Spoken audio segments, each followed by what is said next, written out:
Alright guys, do you really like the look of the Boldr Venture, but you want a budget alternative? If that's the case, then this could be the watch for you, because you can pick this one up here with the bracelet for less than the price of just the bracelet at the original. If that sounds tempting, then you definitely want to see the rest of this video. So here's what you get in the package. You get the watch roll, and also a link removal tool. But we'll get all this out of the way and we'll get right into the watch. So this is the WM Watch WM216. So there's a couple of different versions available of this. You can get this white one that I've got. You can also get a black one, but then they also do it on a bracelet or on a NATO strap. I'd personally always go for the bracelet option if there is one available, because it's always nice to have a bracelet that fits the watch perfectly. You can always pick up a cheap strap later on, but finding an aftermarket bracelet isn't as easy, or obviously as cheap. And the price difference between the two isn't that much. And it is a pretty nice one as well, which I'll show you in a bit. But before we do that, first of all let's go over the dimensions, because they are actually different to what's listed. So the diameter is 38mm, but it's listed as 36. Thickness is 11.6. Lug width is 20, but it's actually listed as 19, so that is good, as I imagine that might have put some people off. And then the all-important lug to lug is coming in at 44mm. When it comes to the weight on this bracelet, with all the links included, it's coming in at 136 grams, and the size for my 7-inch wrist, it's coming at 128. So now let's take a closer look at that, starting with the clasp. So we've got the WM branding on there. And you can see we've actually got a really nice, I think it's sandblasted finish. Doesn't specify on the listing what it is. And then we've got plenty of micro adjust there, double pushers, milled clasp. Sterile case back, but it is screw down. Now moving on to the bracelet itself. Again, we've got that same finish, that sandblasting. It's really nicely done. And because we've got fairly small links there as well, you get a nice bit of articulation, so it does conform to wrist quite nicely too. And then we've just got push pins on this, so you can use that link removal tool I showed you earlier. It's nice that that comes in the box. Now moving on to the head of the watch. Again, we've got the same sandblasted finish. Really nicely done. Kind of gives you almost the look of titanium, but with stainless steel. Then we've got that signed crown there with the WM branding on. And then you can see those female end links. Nicely integrated as well. And then we've got that flat crystal on there. We'll be checking in a bit if that is sapphire. Nice bit of curvature to the lugs. So it does help conform to wrist as well. But now let's move on to the dial. So it's a fully printed dial, nothing applied. So we've got the WM branding at the top there. I'm glad they're just using the logo and not the actual text. I wish more brands would do that. And then the only text we've got on the dial is that automatic 100-meter water resistance down at the bottom. Then we've got the numbers 1 to 12, and then obviously on the inside of that, the 24-hour ones as well. And then around the outside, we've got that minute track with those dots for the actual hour markers as well. When it comes to the hands, we've got nice proportions on all of them, although I would have personally preferred if they'd used just black hands on this white dial version, just so we had some slightly better contrast. With the black version, that has white hands, so it kind of contrasts a bit better. But at least we have got the black outline on these, so that does help a bit. And that white section on those hands is Lume. But we'll talk about the Lume in a bit. When it comes to the crystal, we have actually got some AR on there, so it does work pretty well, as you can see there. Ever so slight blue tinge to it, but what's more important is it sapphire or not? So let's check that out now and find out. Using the trusty diamond selector tool. And yep, we have got sapphire crystal, so that's always good to see. So now let's get onto the movement and talk about that. And as you've probably guessed, yep, we've got an NH35. But before we talk about that, first of all let's talk about this crown. So yeah, it is quite large. Just going to zoom in so you can see it a bit better.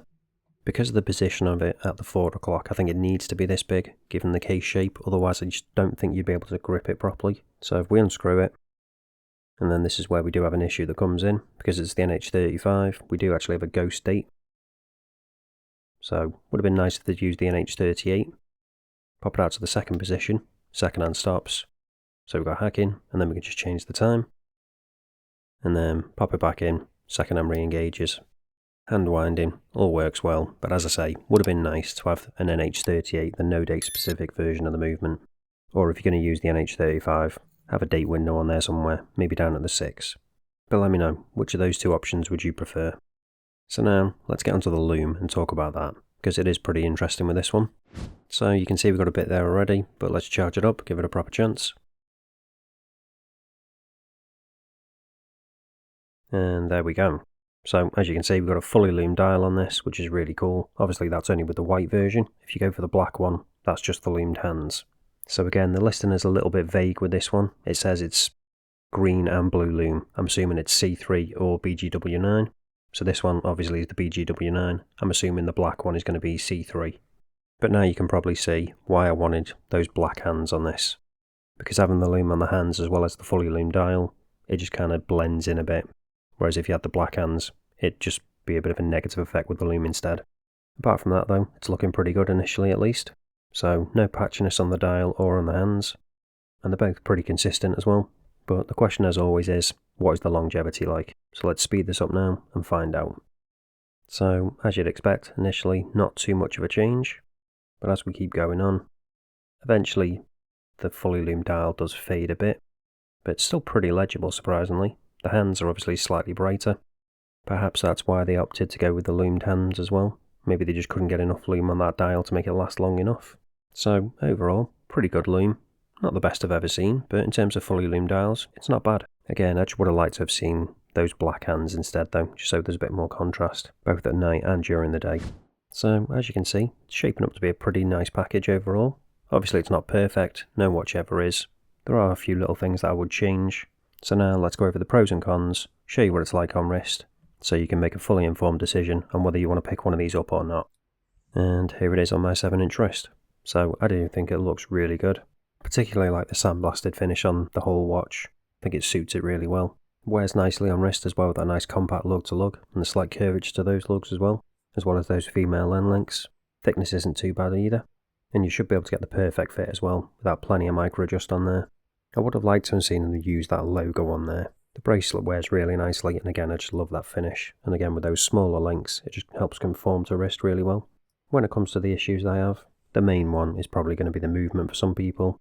They should have used the NH38 because we've got a no date dial, or just add a date window on there somewhere if you can use the NH35. Some might say the crown is too big, but as you can see, I've not got an issue when I'm wearing it. But the one thing I would like to see changed, for this white dial version specifically, is just put black hands on it.